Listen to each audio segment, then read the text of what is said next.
My name is Evelyn Carter and I'm 65 years old. The day I spent $20,000 for my pension on new appliances for my home was the day I stopped being my son's personal ATM machine. Let me tell you how it happened. It was a Tuesday morning in late September when the delivery trucks arrived. I stood in my driveway, my gray-pink bob perfectly styled, my diamond earrings catching the morning sun, my silk scarf tied elegantly around my neck, watching as the crews unloaded a professional-grade refrigerator, a 6-burner gas range, a wine cooler, and a dishwasher that looked like it belonged in a 5-star restaurant. My neighbor Helen walked over with her morning coffee, her eyes wide with curiosity. "Evelyn, are you opening a restaurant?" she asked, half joking. "No," I said, smiling serenely. "I'm just finally buying things for myself instead of for everyone else." What Helen didn't know was that this purchase represented more than just new appliances. It represented 15 years of finally saying enough is enough. My phone started ringing before the installation crew had even finished. It was my son Nathan. I let it ring through to voicemail. Then it rang again and again. By the 4th call, I knew he'd found out somehow.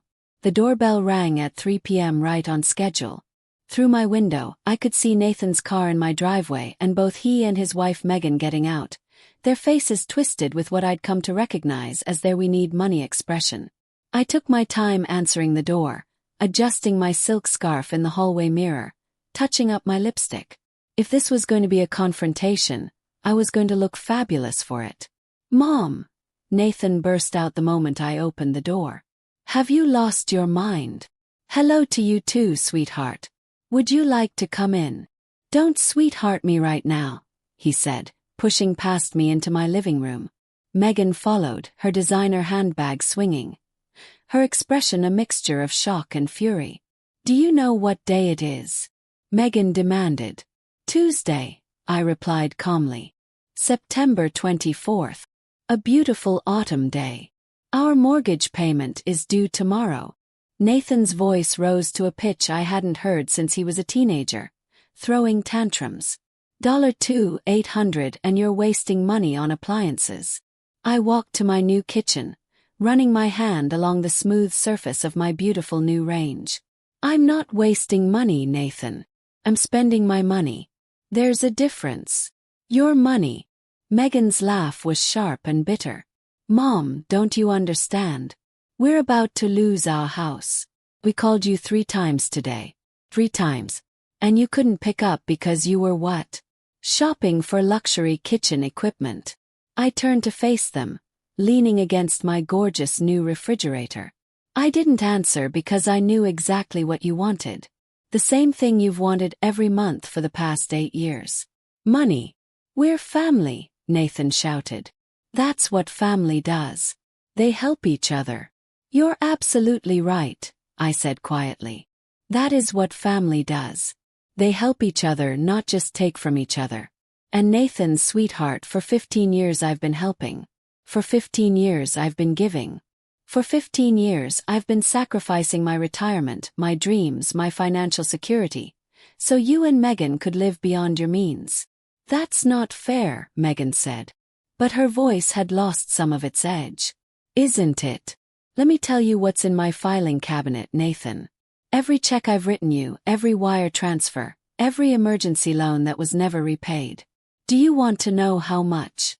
The silence in my kitchen was deafening. $763,000, I said, my voice steady despite the anger building in my chest. "Over 15 years, I have given you $750,000. And do you know what I got in return?" Nathan opened his mouth, but I held up my hand. "Phone calls only when you needed money. Cancelled holiday plans because you were too busy. Grandchildren I barely know because you're always too stressed about finances to bring them to visit. A son who sees me as a bank account with a pulse." "Mom," Nathan started. "I'm not finished. This morning I spent $20,000 on appliances. Beautiful, top-of-the-line appliances that I will use every single day, that I will enjoy, that will make my life better. And you want to know why I did it?" "Why?" Megan asked, her voice barely a whisper. Because I woke up this morning and realized that I've spent 15 years funding your life while putting mine on hold. I'm 65 years old, Nathan. I raised you. I worked for 40 years. I saved for my retirement. And then I spent most of it bailing you out of every financial mess you created. I walked to my beautiful new wine cooler and pulled out a bottle of Chardonnay I'd bought specifically for this moment. So, here's what's going to change. I'm done. The bank of Mom is permanently closed. Nathan's face went through a series of emotions. Shock, disbelief, anger, and finally panic. You can't be serious. Mom, we need that $2,800 by tomorrow or we'll get a late fee. By next week, they'll start foreclosure proceedings. Then I suggest you figure out how. From where? Megan shrieked. We don't have it. We've been counting on you. And that, I said, pouring myself a generous glass of wine, is exactly the problem. You've been counting on me instead of counting on yourselves. Before we dive deeper into this absolutely satisfying story of boundaries and financial freedom, make sure you hit that like button if you're already loving where this is going. Don't just listen and leave. Hit subscribe so you'll never miss another story about women reclaiming their power. And if you've ever been told you're too old to start over, let me tell you that's a lie. Your story isn't over, and you still have chapters left to write. Our best-selling book, Reclaiming Your Peace After Pain, is filled with simple, powerful steps to help you heal, rebuild, and fall in love with life again. Click the link in the description box and start your new beginning today. Now drop a comment below. Have you ever been treated like an ATM by family? Because Evelyn is about to show us all how to break free. After Nathan and Megan left my house that evening, slamming the door hard enough to rattle my new wine glasses, I did something I should have done years ago. I sat down at my dining room table with my laptop, my financial records, and a bottle of very good wine. And I created a complete accounting of exactly how much I'd given my son over the past 15 years. The numbers were staggering. It started innocently enough. Nathan had just married Megan 12 years ago and they needed help with the down payment on their first home. Just $30,000. Mom, we'll pay you back within 5 years when my promotion comes through. The promotion came, the repayment didn't. Then there were the car payments. The Toyota died. Mom, we need reliable transportation for work. Can you spot us $25,000 for a down payment? Then the credit card debt. We got in over our heads. Just $18,000 to pay off the cards, and we swear we'll never let it happen again. Then the home renovation. The kitchen is falling apart. The inspector says we need to fix it or it'll hurt our resale value. $45,000 should cover it. Then the emergency dental work. Then the private school tuition for the grandkids. Then the medical bills. Then the vacation expenses that were crucial for Nathan's mental health. On and on and on. By the time I finished my spreadsheet, it was nearly midnight. The total? $763,000. More than $750,000 from my pension, my savings, my late husband Robert's life insurance policy, and my own retirement account. I sat back in my chair, my diamond bracelet catching the light from my new under-cabinet LED fixtures, and felt something I hadn't felt in years. Clarity. My phone buzzed. Text from Nathan. Mom, I'm sorry about earlier. I was stressed. Can we talk tomorrow? We really need help with the mortgage. I typed back. No. Just that. No explanations, no justifications. Just no. 3 dots appeared immediately showing he was typing. Then they disappeared. Then appeared again. Finally. No. No. I meant what I said. I'm done. Mom, you can't just abandon us. We have children. Your grandchildren. I felt the familiar guilt trying to creep in. The maternal instinct that had kept me writing checks for 15 years. But then I looked around my beautiful kitchen at the appliances I'd bought for myself, at the life I'd been putting on hold, and the guilt evaporated. Nathan, you have children. You also have jobs. Figure it out. I turned off my phone and went to bed.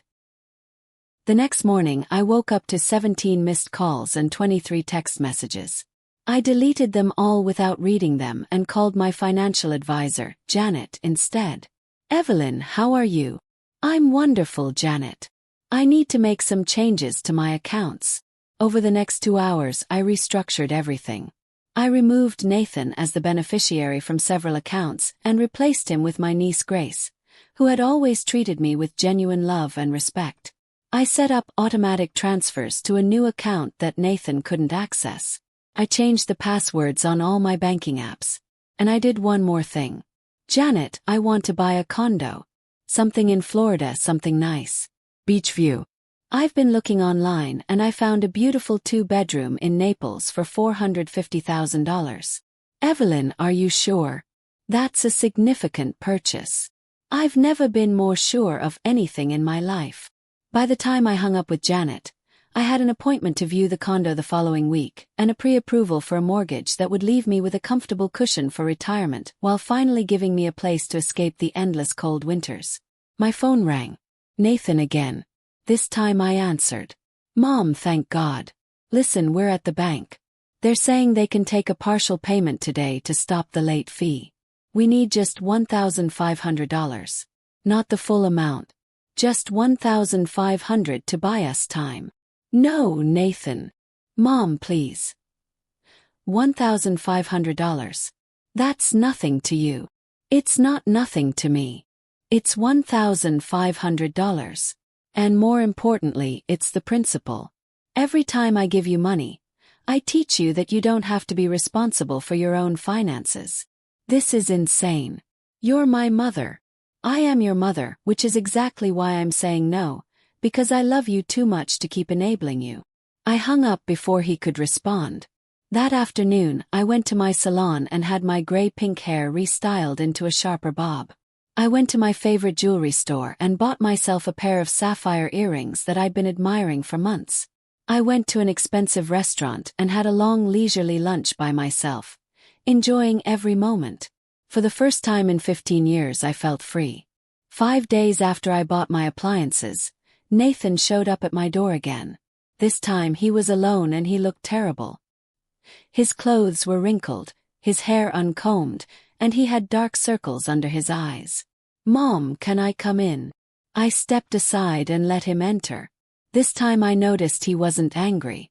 He looked defeated. I lost my job, he said, sinking onto my sofa. My heart clenched. What happened? The mortgage thing.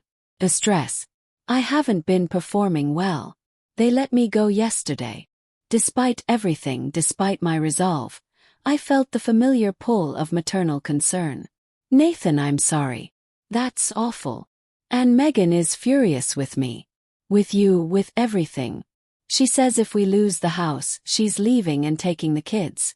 I'm sorry you're going through this, I said carefully. But you understand why I can't keep giving you money, don't you? No, he stood up, his voice rising again. No, I don't understand. You have money. You just spent $20,000 on appliances like it was nothing. You're talking about buying a condo in Florida. You have more than enough. Nathan, sit down. Something in my voice made him obey. I'm going to tell you something your father told me once years ago when you were in college. Do you remember when you maxed out your first credit card? Nathan nodded reluctantly. You came to us panicked, said you needed $3,000 to pay it off or your credit would be ruined. Your father wanted to let you face the consequences. I insisted we help you. We paid off your card. I remember. Do you know what your father said to me afterward? He said, Evelyn, if you rescue him now, he'll never learn. He'll know that no matter what mess he creates, Mom and Dad will clean it up. I didn't listen. I thought I was being a good mother by protecting you. I sat down across from Nathan, my hands folded in my lap. But your father was right. Every time I've rescued you, I've taught you that you don't have to face consequences. And now at 38 years old, you still expect me to solve your problems. So you're just going to let me lose everything? No, Nathan. You're going to let yourself lose things if you don't figure out how to fix your own problems. How? His voice cracked. How am I supposed to fix this? I don't have a job. We're going to lose our house. Megan is going to leave. I don't know what to do. I looked at my son, This grown man who was still somehow the little boy who used to bring me dandelions and tell me he loved me. And I realized something. By constantly rescuing him, I hadn't been showing love.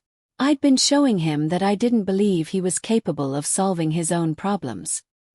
"Here's what you're going to do," I said. "You're going to call your mortgage company and negotiate a payment plan. You're going to apply for unemployment. You're going to start looking for a new job immediately. You're going to sit down with Megan and create an actual budget. And you're going to figure out which expenses in your life are wants versus needs. And if that's not enough, then you're going to consider downsizing, selling your house and buying something smaller. Living within your means instead of constantly trying to live beyond them. You want us to downsize. To move to some smaller house in a worse neighborhood. I want you to live in a house you can actually afford without your mother's constant financial support." Nathan stood up, his face red. "I can't believe you. Dad would be ashamed of you." The words hit me like a slap. Robert had been gone for 8 years and Nathan knew exactly how to weaponize his memory. But then I thought about word spread quickly through my social circle. At 65, I'd built up a network of friends who had watched my relationship with Nathan evolve over the years. Most of them had opinions. I was having lunch with 3 of my closest friends, Helen, Monica, and Ruth, at our favorite cafe when the topic came up. "Evelyn, I heard about the appliances," Helen said carefully. "The whole neighborhood is talking about it." "Are they?" I took a sip of my wine, noticing the way my diamond earrings caught the afternoon light. "What are they saying?" "That you're having some kind of midlife crisis," Monica said bluntly. 65-year-old crisis, whatever that's called. "And that you've cut Nathan off completely," Ruth added. "Is it true?" I set down my wine glass and looked at these 3 women who had been my friends for over 20 years. "Yes, it's true. I've stopped giving Nathan money." "Thank God," Monica said, and the other 2 looked at her in surprise. "What? We've all been thinking it for years. Nathan has been taking advantage of Evelyn since Robert died." "That's not fair," Helen protested. "He's had a lot of struggles. The economy, job changes, kids are expensive." "Helen," I interrupted gently, "how much money did you give your daughter last year?" "Well, I helped with Christmas presents. Maybe $500. "And you, Ruth? Your son?" "I paid for his car insurance for 6 months when he was between jobs, about $1,200 total." "Monica, I bought the grandkids' school supplies and clothes, maybe $800. I pulled out my phone and showed them the spreadsheet I created. "I gave Nathan $763,000 over 15 years. Last year alone, I gave him $64,000. The silence at our table was absolute. "Oh, Evie," Ruth whispered. "I had no idea it was that much." Neither did I until I actually added it all up. $64,000 last year. Do you know what I spent on myself? About $12,000. New clothes, a weekend trip to visit Laura, maintenance on my house. Everything else went to Nathan. "What does Megan do?" Monica asked. "I mean, they have 2 incomes, right?" "Megan quit her marketing job 3 years ago. She said she wanted to focus on the children, but the children are in school full-time now, and she still hasn't gone back to work. So Nathan is supporting a family of 4 on 1 income while trying to maintain a lifestyle that requires 2, Helen said slowly. "And he expects you to make up the difference."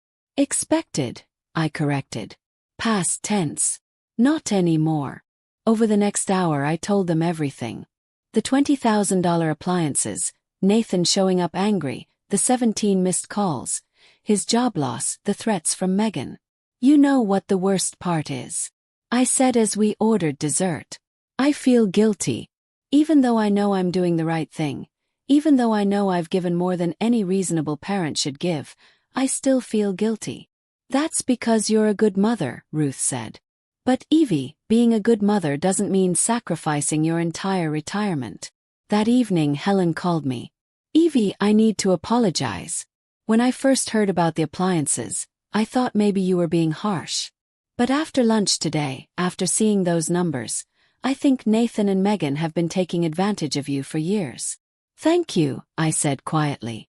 That means a lot. And I want you to know something else. I've been talking to some of the other women in the neighborhood, the ones who've known Nathan since he was a kid, and we all agree you're doing the right thing. Even though he might lose his house. Especially because he might lose his house. Evie, my daughter, lived in a small apartment for 5 years while she saved for a down payment. Monica's son drives a 15-year-old car because that's what he can afford.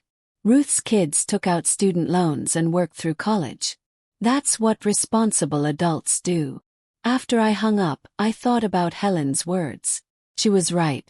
All around me, I had examples of children who were living within their means, working hard, and not depending on their parents' constant financial support. My phone buzzed. A text from Nathan's wife, Megan. Evelyn, Nathan won't tell you this, but he's falling apart. He barely sleeps. He's not eating. He's applying for jobs, but nothing is happening fast enough. The bank has scheduled a foreclosure hearing for next month. If you have any love for your son at all, you'll help us. I stared at the message for a long time. The guilt washed over me in waves. My son was suffering. My grandchildren might lose their home. And I had money sitting in my accounts that could solve all their problems. But then I thought about the $763,000. I thought about my own retirement that I'd nearly depleted. I thought about the pattern of dependence I'd created. And I thought about Robert's words. If you rescue him now, he'll never learn. I typed back. Megan, I love Nathan very much. That's exactly why I'm not giving him money anymore. He needs to learn to solve his own problems. I'm sorry you're going through this, but the solution is not in my bank account. Her response came immediately. Then you're not the woman I thought you were, and you're not the grandmother those kids deserve. I blocked her number and poured myself another glass of wine.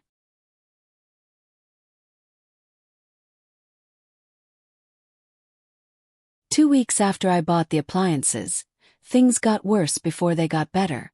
Nathan started showing up at my house unannounced, sometimes early in the morning, sometimes late at night. Each time he had a new crisis, a new emergency, a new reason why I absolutely had to give him money right now. Mom, the electric company is threatening to shut off our power. It's $340. Just $340. No, Nathan. The kids need school supplies. The list is $127. You and Megan need to figure that out. We're out of groceries. I need $200 to get us through the week. Nathan, you need to apply for assistance programs if you can't afford groceries. Each time I said no, he got more desperate. And each time I felt my resolve strengthen, because each request proved that Nathan had no idea how to manage money, how to prioritize expenses, or how to live within his means. The breaking point came on a Saturday morning. I was getting ready to go view the condo in Florida. I had a flight booked for that afternoon when Nathan showed up with both children, my grandchildren, Jake, age 7, and Emma, age 5. Grandma! They shouted, running to hug me. I hugged them back, feeling my heart twist. I loved these children, but I also knew what Nathan was doing. Nathan, why did you bring them? They wanted to see you. We haven't visited in a while. You haven't visited in 6 months, I said quietly.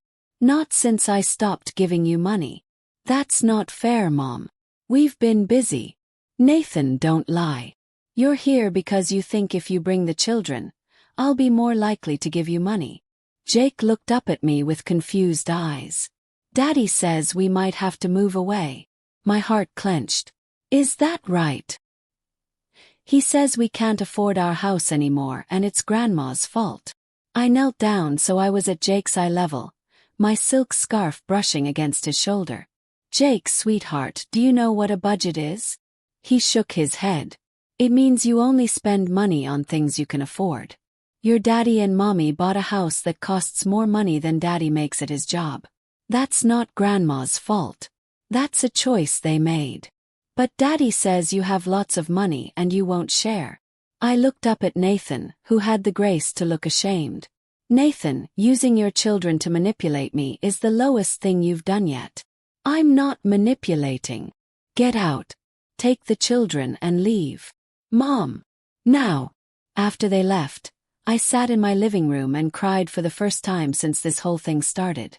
Not because I regretted my decision, but because I realized how much damage Nathan's financial desperation was doing to his own children.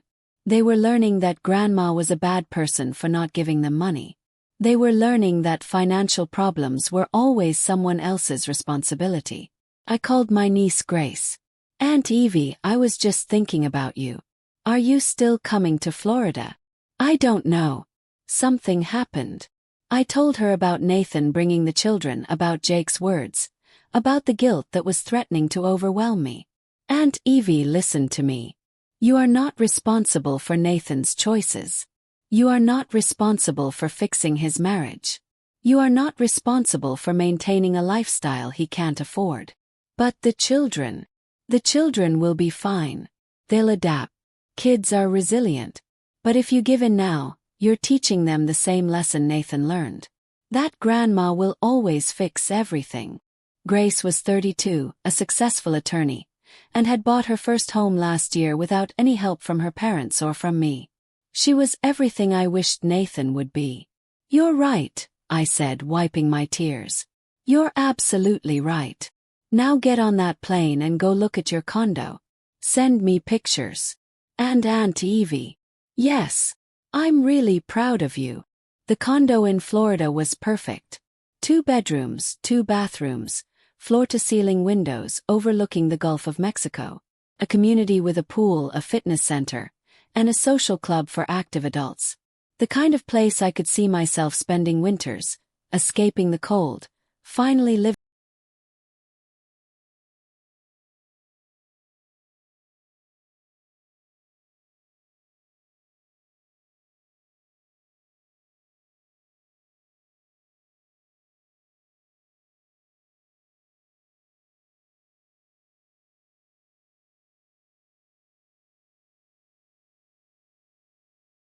Mom, Megan told me she wrote you a letter. She did. And nothing, Nathan. It was more of the same. Guilt, manipulation, blame. She's scared, Mom. We're all scared. I understand that, but your fear is not my responsibility. How can you be so cold? I sat down at my kitchen table, looking out at my backyard where the autumn leaves were beginning to fall. Nathan, I'm going to ask you a question, and I want you to really think about the answer. When was the last time you called me just to talk? Not to ask for money. Not because you needed something, but just to check in on your mother. Silence. I can tell you when. It was 3 years ago on my 62nd birthday. You called to wish me happy birthday. We talked for maybe 10 minutes about your job, about the kids, about nothing particularly important. And I remember thinking how nice it was to just talk to my son. Mom. Since then, every single call, every single visit has been about money. You've reduced our relationship to a transaction. So please don't call me cold when I'm the one who's been showing up, who's been giving, who's been loving you unconditionally for 38 years. I love you, Mom. I know you do. But love isn't just words, Nathan. It's actions. And your actions have shown me that you love my bank account more than you love me. I hung up before he could respond. Hit that subscribe button if you're with Evelyn on this journey, and drop a heart in the comments if you've ever had to set boundaries with family who took you for granted. For weeks after I bought the appliances, the foreclosure notice was posted on Nathan and Megan's house. I found out from Helen, who found out from another neighbor who lived on their street. Evie, I thought you should know. There's a notice on their door. The bank is foreclosing. I felt the familiar guilt creep in, but it was weaker now, diluted by weeks of standing firm. Thank you for telling me. Are you going to help them? No. Oh, Evie, I support you. Really do. But those poor children. Helen, those children will be fine. They'll move to a smaller house or an apartment. They'll adapt. What won't help them is learning that there are no consequences for financial irresponsibility. That evening Nathan called. I hope you're happy. I'm not happy that you're losing your house, Nathan. I'm sad that you made financial choices that led to this, but I'm not going to rescue you. We have 30 days to vacate. 30 days. Where are we supposed to go? Have you looked at rentals? Rentals. We're not renters. We're homeowners. Not anymore, you're not, Nathan. There are plenty of nice apartments and rental houses. You need to find something within your budget and move. Do you know how humiliating this is? How am I supposed to tell my children that we're moving to an apartment because Grandma wouldn't help us? You tell them the truth, that you and Megan bought a house you couldn't afford. And now you're going to live in a place you can afford. I hate you right now. I know. But someday I hope you'll understand that I'm doing this because I love you. He hung up on me. Over the next few weeks, I heard updates through my social network. Nathan and Megan had found a 3-bedroom apartment in a less expensive area. They were moving in 2 weeks. Megan had gotten a part-time job at a local boutique. Apparently, the reality of potentially being homeless had motivated her to start working again. Nathan had finally gotten a new job offer, but it paid $20,000 less than his previous position. The children were going to have to switch schools. Every update brought a fresh wave of guilt, but also something else. Oh. For the first time in 15 years, Nathan and Megan were facing their financial reality and doing something about it instead of calling me. My condo offer in Florida was accepted. I would close in 6 weeks. I started planning my move, buying furniture, imagining my new life.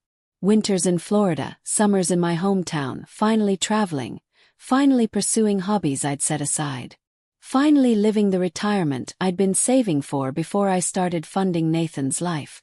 The day before Nathan and Megan's move, I received an unexpected visitor.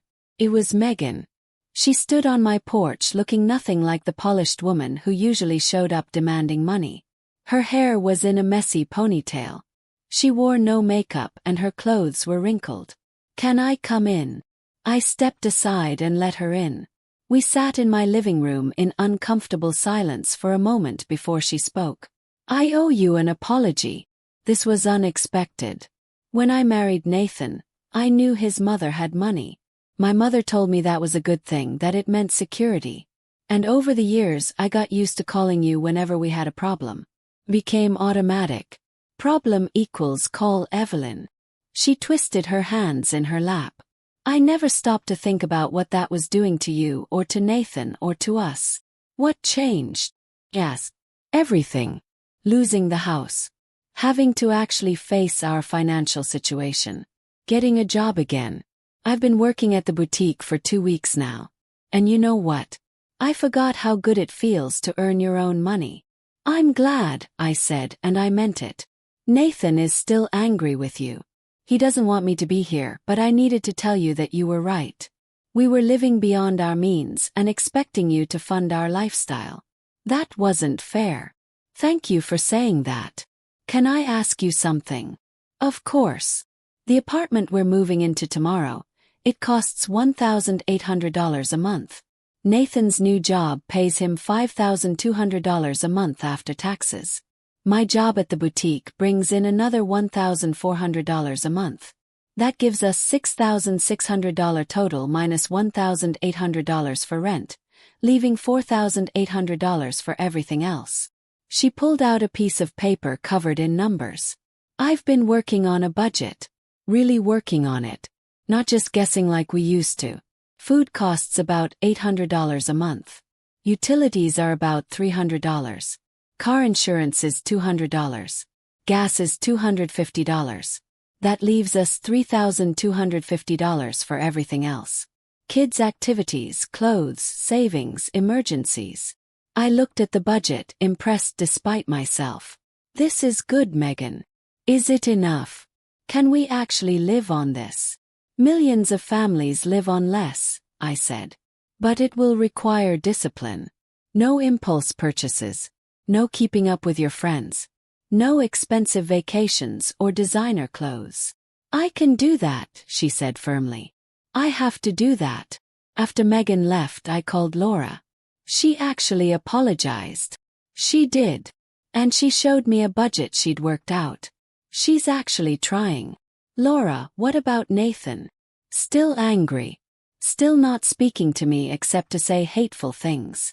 He'll come around. Or he won't. But Evie, you did the right thing. Megan working again. Them living within their means, facing their financial reality. That's what should have happened years ago. I know, but it doesn't make it easier.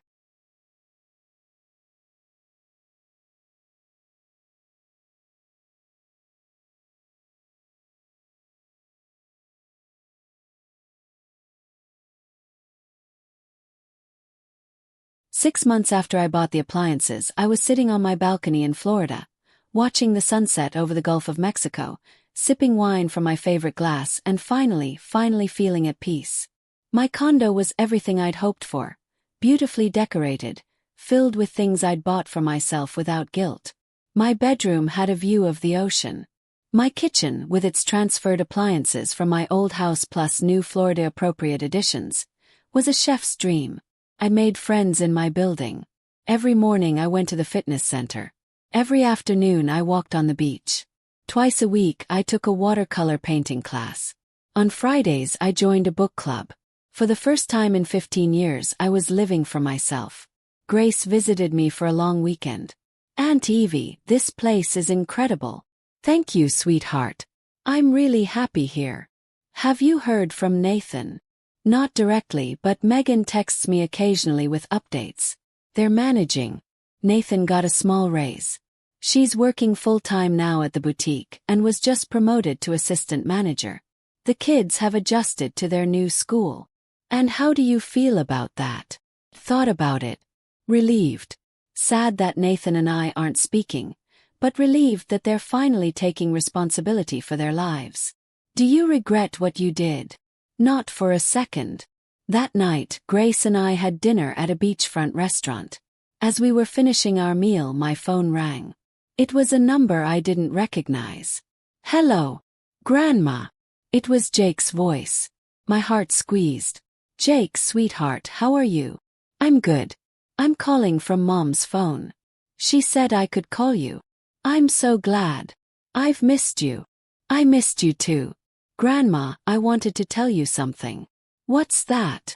Dad said you were mean for not giving us money. But Mom explained it to me. She said you were being loving, not mean. She said, sometimes loving someone means letting them figure things out. Tears pricked my eyes. Your mom is very wise. Are you mad at us? Oh, sweetheart, no. I'm not mad at you at all.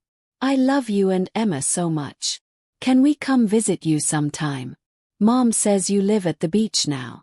I would love that more than anything. After I hung up, I cried. Not sad tears, but relief. The fact that Megan had explained things to Jake, had helped him understand, meant more to me than any apology. 2 weeks later, I received a letter from Nathan. It was short, written on plain notebook paper. Mom, I'm not ready to forgive you yet.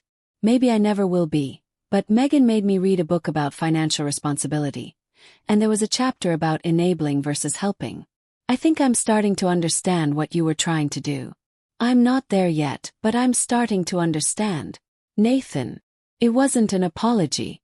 It wasn't even particularly kind, but it was acknowledgement. And that was more than I'd had in 6 months. I wrote back. Nathan. I don't need your forgiveness. I know I did the right thing, but I do want you to know that I love you. I'm proud that you're facing your responsibilities, and I hope that someday we can rebuild our relationship on a foundation of mutual respect instead of financial dependence. Love, Mom. 3 months later, I was back in my hometown for the summer when Megan called. Evelyn, I have a favor to ask. Not money, she added quickly. Never money again. What is it? Nathan's birthday is next week. The kids and I want to make him a special dinner. Would you come? Does Nathan want me there? I haven't asked him yet, but I think he needs to see you, to see that you're not the villain he's made you out to be. And honestly, the kids have been asking about you constantly. Thought about it. Okay, I'll come. But Megan, if Nathan doesn't want me there, I'll leave. No drama. Deal. The dinner was awkward at first. Nathan barely looked at me, but Jake and Emma were thrilled, showing me their rooms in the apartment, their school projects, their new toys. Grandma, look. I got an A on my math test. Jake showed me proudly. I'm so proud of you, sweetheart. Over dinner, which Megan had cooked in their small apartment kitchen, I watched my son's family. They seemed happy, more relaxed than I'd seen them in years. The apartment was modest, but clean and nicely decorated. There was no tension about money, no underlying stress about bills. After dinner, while Megan was putting the kids to bed, Nathan and I ended up alone on their small balcony. Nice place, I said. It's not our house. No, but it's yours. You're paying for it with money you earned. Nathan was quiet for a long time. I didn't understand, Mom. When you cut me off, I thought you were being cruel. I thought you didn't love me anymore. And now I realize you were the only one who loved me enough to let me fail.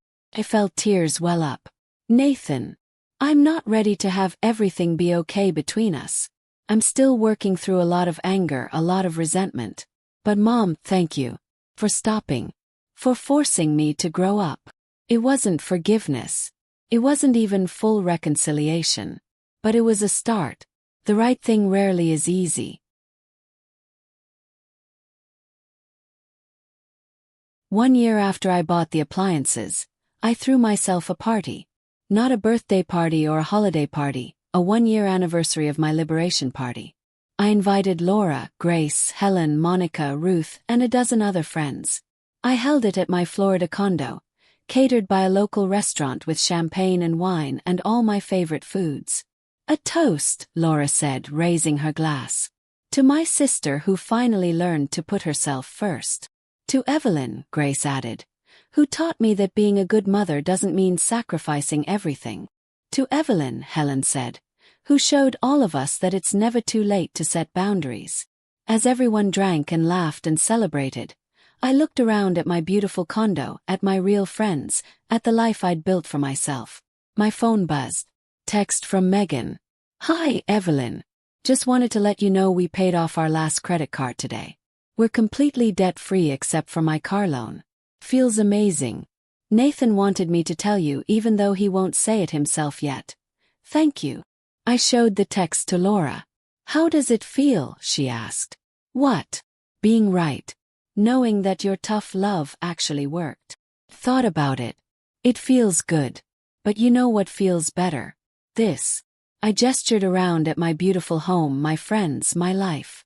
I spent 15 years putting Nathan first. And now I'm spending these years putting myself first. That feels incredible.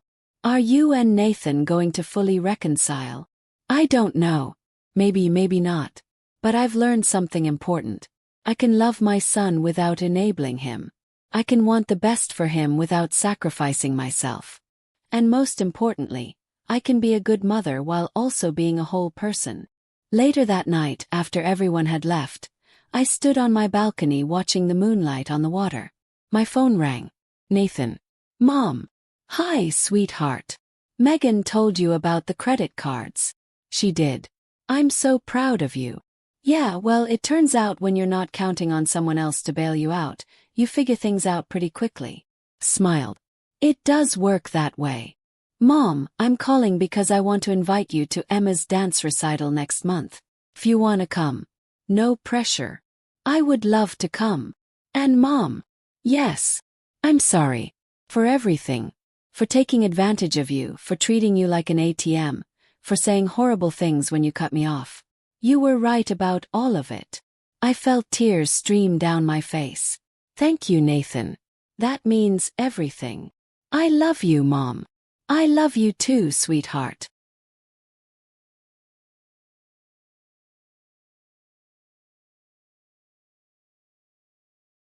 After we hung up, I poured myself one more glass of wine and thought about the journey I'd taken this past year. It had started with $20,000 and a set of appliances.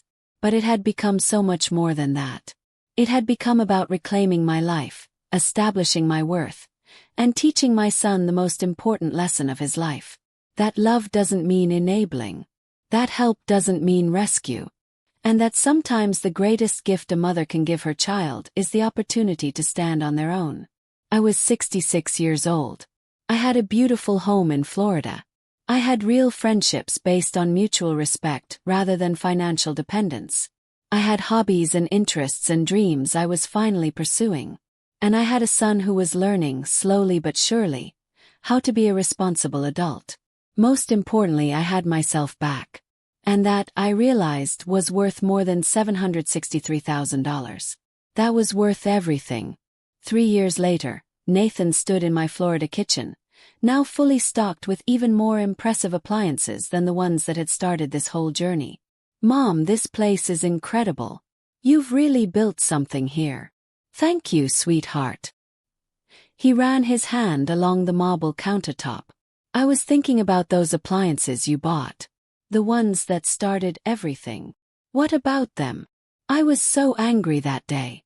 I thought you were wasting money, but you weren't, were you? You were investing in yourself." "That's exactly what I was doing. Megan and I have been saving. We're actually thinking about buying a small house. Something we can actually afford. And Mom," he smiled, "we're going to do it without asking you for help. That makes me so proud." "Yeah. Well, you taught me an expensive lesson, but it was worth it." That evening, as Nathan's family drove away, the grandchildren waving from the back seat, I stood on my balcony and thought about how far we'd all come. 3 years ago, I'd spent $20,000 on appliances and cut off my son financially. It had been one of the hardest things I'd ever done. But it had also been one of the best because in teaching Nathan to stand on his own, I'd finally learned to stand on my own too. And that, I thought, as I watched the sun set over the Gulf of Mexico, was the greatest gift I'd ever given both of us. If this story of boundaries, financial freedom, and late life liberation spoke to your soul, smash that subscribe button, hit like, and share this with anyone who's ever been taken for granted by family. Drop a heart in the comments if you believe it's never too late to reclaim your life. Remember, you are not an ATM. You are not obligated to fund other people's lifestyles at the expense of your own dreams. And setting boundaries isn't cruel. It's one of the most loving things you can do. Thanks for taking this journey with Evelyn Carter, and I'll see you in the next story.